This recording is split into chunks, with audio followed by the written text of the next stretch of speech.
Hello YouTube, welcome to Fairview Service Center. In this video we're going to take this 2016 Dodge Challenger RT. I'm going to put on a nice set of shorty headers. So let's see what we got. Alright, we're going to be installing the JBA Performance Exhaust ceramic coated shorty headers.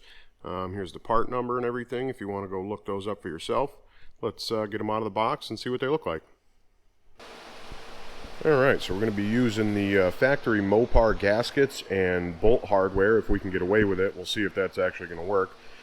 Nice quality stainless steel shim gaskets with the upper heat shields built into them to protect the plastic valve covers, because I'm sure even ceramic coated headers are going to throw off quite a bit of heat. Well, let's take a look at the actual headers. Alright, it's a nice quality looking header. Got a nice heavy flange. Both of them actually nice and heavy. That's easily a 3/8 flange. Nice looking welds, nice looking finish. Titanium ceramic coated. So let's get the car up on the lift and see what we're working with. Before we get too high up in the air, let's fire this up and see what it sounds like stock.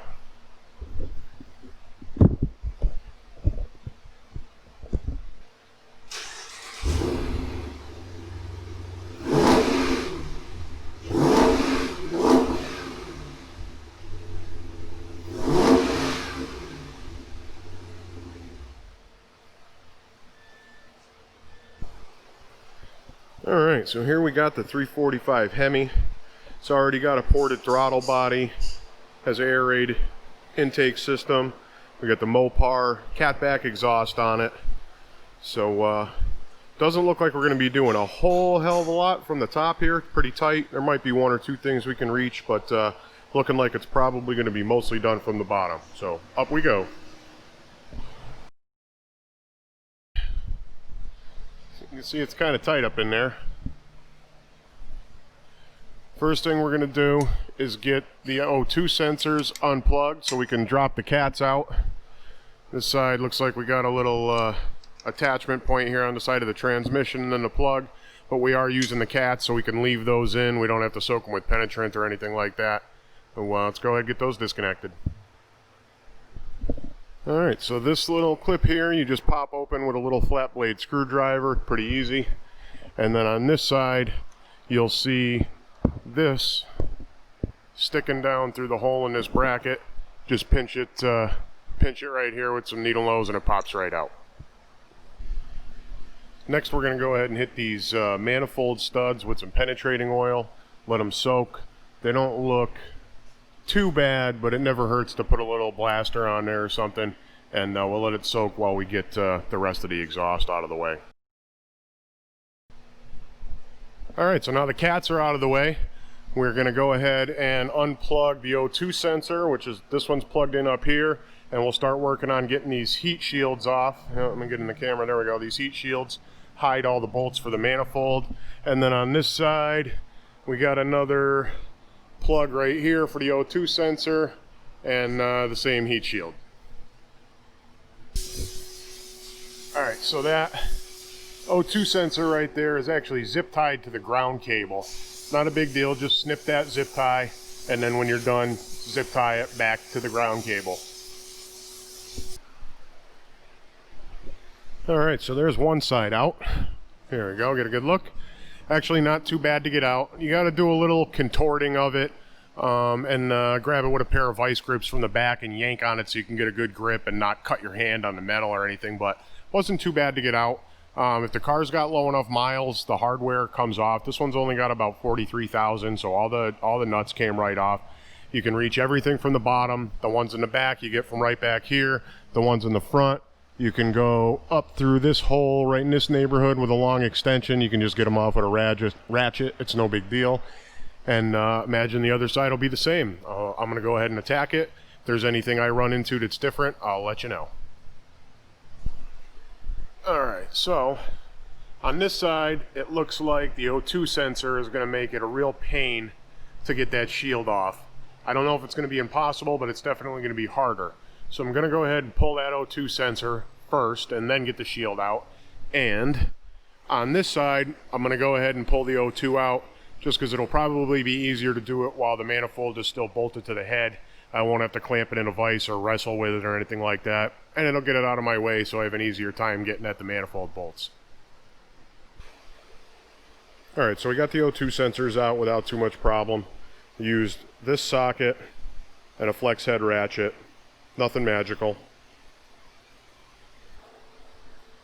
Alright, more parts on the ground. Time to take out the manifold bolts.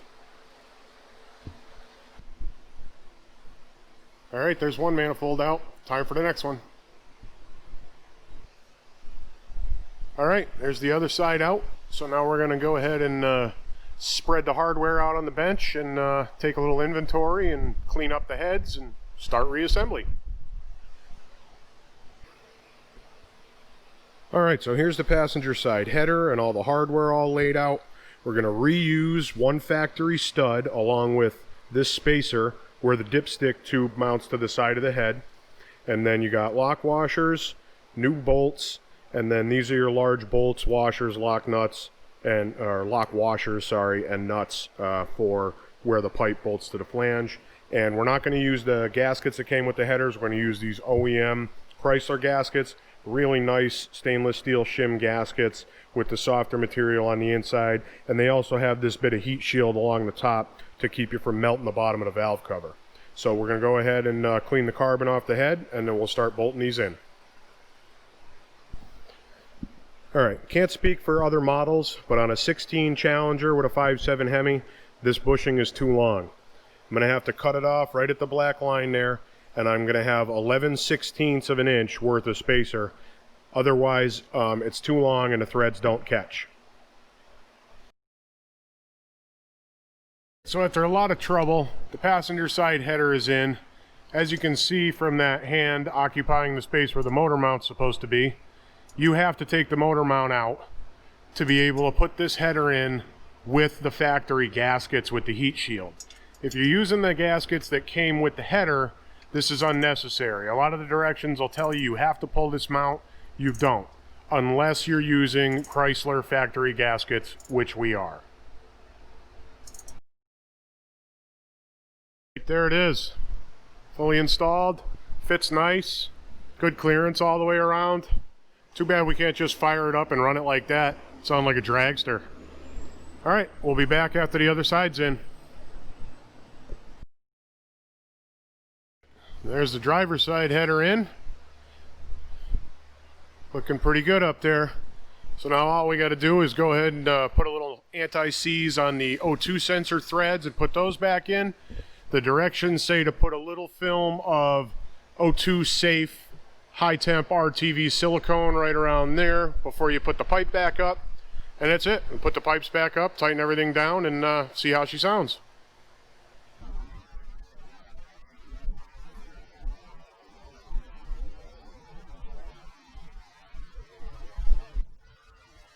And here we go. Freshly installed JBL headers. 2016 Challenger RT. Let's get it down and see how it sounds.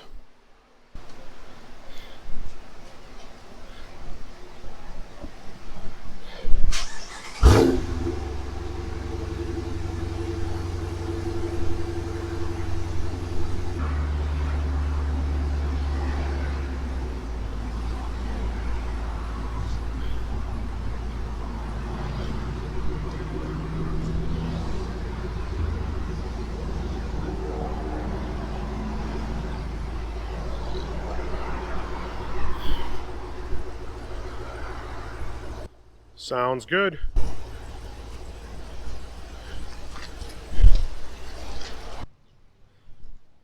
That's a good looking car.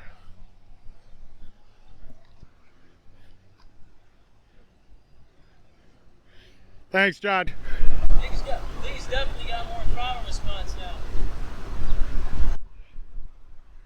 It's always traffic when you don't want it.